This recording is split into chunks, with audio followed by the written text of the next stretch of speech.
हम मैथ्स का तीसरा लेक्चर लेके आ चुके हैं।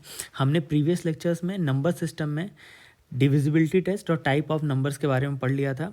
ये तीसरी लेक्चर में मैं मैथ्स का बहुत ही बेसिक कुछ कॉन्सेप्ट्स आप लोगों को बताने वाला हूँ जो आप लोगों को आगे के क्लासेस में हेल्प करेगा। सो वेरी फर्स्ट हम स्टार्ट करेंगे इंडियन सिस्टम क्या होता है नंबर सिस्टम में, ये जानेंगे और हम इस लेक्चर को बहुत जल्दी फटाफट ख़त्म करेंगे। बहुत इंपॉर्टेंट बेसिक चीज़ें हैं, इसके बारे में आपको एक बार ब्रीफ कर रहा हूँ। अगर कुछ ना समझ में आए तो कमेंट करके पूछ लीजिए। इंडियन सिस्टम और इंटरनेशनल सिस्टम, ये दो टाइप के सिस्टम होते हैं जिसमें हम नंबर्स को रीड करते हैं। हमने अक्सर देखा होगा कि हम पढ़ते हैं कि 2021, 2023, जैसे 2022 भी था और 2023 शुरू हो गया। वैसे ही अगर मैं 4325237116 को इंडियन सिस्टम में अगर देखूं तो इसको क्या पढ़ेंगे, और इसी सेम नंबर को अगर मैं इंटरनेशनल सिस्टम में देखूं तो इसको कैसे पढ़ेंगे, इस बारे में हम सबसे पहले अभी इस जगह पे जानेंगे।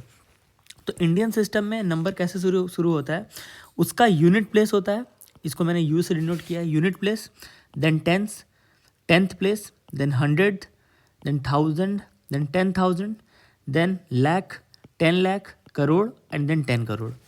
इस तरीके से फॉर्मेट होता है। लेकिन जब मैं इंटरनेशनल सिस्टम की बात करूँगा तो यही चीज़ ones place, like 6 is that ones place, then tenth place, 100, 1000, 10,000, यहाँ तक तो सेम होता है, बट इसके आगे 100,000, मिलियन, 10 मिलियन एंड 100,000, 10 मिलियन, इस तरीके से सीरीज़ आगे बढ़ती जाती है। तो वैसे ही जब मैं 4325237116 को इंडियन सिस्टम में पढ़ूंगा तो कैसे पढ़ूंगा, 43 करोड़ 25 लाख 23,716, इस फॉर्म में पढ़ूंगा। वैसे ही जब मैं इंटरनेशनल सिस्टम में इसको पढ़ूंगा तो मैं कैसे पढ़ूंगा, 432,523,716। अब यहाँ पे एक इम्पॉर्टेंट चीज़ नोट करने वाली जो है वो ये है कि 1 मिलियन में 10 लाख होते हैं। अक्सर हम कंफ्यूज कर जाते हैं, 1 मिलियन में 10 लाख, तो अगर मैं कहूँ 10 मिलियन में कितने लाख, ये मुझे आप कमेंट में बताएंगे 10 मिलियन में कितने लाख। ओके, आगे ये कॉन्सेप्ट नंबर 1 था हमारा, क्या था, इंडियन सिस्टम और इंटरनेशनल सिस्टम में डिफरेंस क्या है, उसको कैसे लिखा जाता है। अगला हमारा फेस वैल्यू और प्लेस वैल्यू, ये क्या चीज़ होती है, इस कॉन्सेप्ट का क्या मतलब है। जैसे कि हम इसी नंबर को वापस से ले लें अपने एग्जाम्पल में, ओके, इसी नंबर को ले लें, वो नंबर क्या है 4325237116। अब मैं जैसे कहूँ 6 की प्लेस वैल्यू क्या है, मतलब जिस डिजिट की बात करूँ वो डिजिट की जो वैल्यू है उसे हम कहेंगे फेस वैल्यू। लाइक 6 इस डिजिट की, इस प्लेस की फेस वैल्यू क्या है 6, इस प्लेस की फेस वैल्यू क्या है 1, यहाँ की 7, 3, 2, जो वो नंबर खुद की जो वैल्यू है वही उसकी फेस वैल्यू है।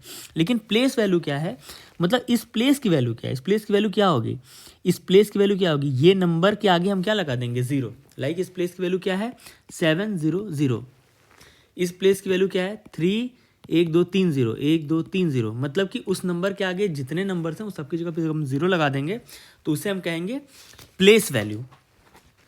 ठीक है, अब इस पे एक छोटा सा सवाल मैंने यहाँ पे दिया है कि what is the difference between the place and face value of 3 इन 52310।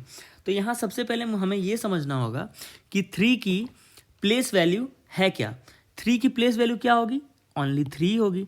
अच्छा, फेस वैल्यू क्या होगी, 3 के आगे जितने नंबर्स हैं उतने हम 0 लगा देंगे, 300 minus 3, place value minus face value बराबर कितना हो जाएगा 297। ये हो जाएगा आंसर। एक छोटा सा सवाल हो गया, ये हमारा अगला कॉन्सेप्ट था।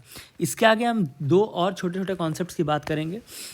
एक कॉन्सेप्ट ये है कि n डिजिट्स ग्रेटेस्ट नंबर, मतलब कि मैं आपसे ये कहूँ कि 3 डिजिट्स की संख्या का सबसे बड़ा नंबर बताइए, 3 डिजिट वाले या 4 डिजिट वाले या 5 डिजिट वाले। तो मैं जितने संख्याओं का मैक्सिमम नंबर पूछूं उतने ही आपको क्या लिखना है 99 लिख देना है। जैसे मैं कहूँ 3 डिजिट का हाईएस्ट नंबर वो क्या होगा 999, 4 डिजिट का हाईएस्ट नंबर 9999, 5 डिजिट का हाईएस्ट नंबर 99999 5 बार, ऐसे ही 6 डिजिट का 6 बार, 8 डिजिट का 8 बार। अच्छा, ये तो हो गया ग्रेटेस्ट नंबर। अगर मैं लोवेस्ट नंबर की बात करूं तो क्या होगा, 3 डिजिट का लोवेस्ट नंबर या 2 डिजिट का लोवेस्ट नंबर क्या होगा, सबसे आगे 1 लिख देंगे और जितना बचा, लाइक 2 डिजिट अगर हम देख रहे हैं तो 1 0 लगा देंगे, मिल के कितना हो गया 1 + 2, 2 डिजिट और 1 0। मतलब कि जिस डिजिट की बात करेंगे उससे एक कम जीरो लगेगा। जैसे 3 डिजिट का लोएस्ट नंबर क्या होगा 100, 4 डिजिट का लोएस्ट नंबर क्या होगा 1000। ये हमें एक छोटा सा कॉन्सेप्ट है जो कि एग्जाम्स में कई बार क्वेश्चंस के किसी छोटे मोटे फॉर्म में काम आ सकता है, क्वेश्चंस के किसी सेगमेंट में काम आ सकता है। हो सकता है डायरेक्टली इस पे क्वेश्चन ना बने, बट एक कोई छोटा सा सेगमेंट इस पे बन सकता है। अगला एक छोटा सा कॉन्सेप्ट है रोमन नंबर्स। लाइक हम रोमन नंबर्स को अपने नॉर्मल न्यूमेरिक नंबर सिस्टम में कैसे इंटरलेट कर सकते हैं। ये आई का मतलब क्या हुआ 1, इस सिंबल का क्या मतलब हुआ 5, इसका क्या मतलब हुआ 10, इसका क्या मतलब हुआ 50, सी का मतलब है 100, डी का मतलब है 500 और एम का मतलब है 1000। हमें इतनी सारी चीज़ें याद रखनी है। मैंने आप लोगों को यहाँ पे 1 2 3 टोटल 4 कॉन्सेप्ट बताए हैं। इस बातों को हम ध्यान रखेंगे। मिलते हैं हम अगली वीडियो में, तब तक के लिए रिवीजन करते रहें।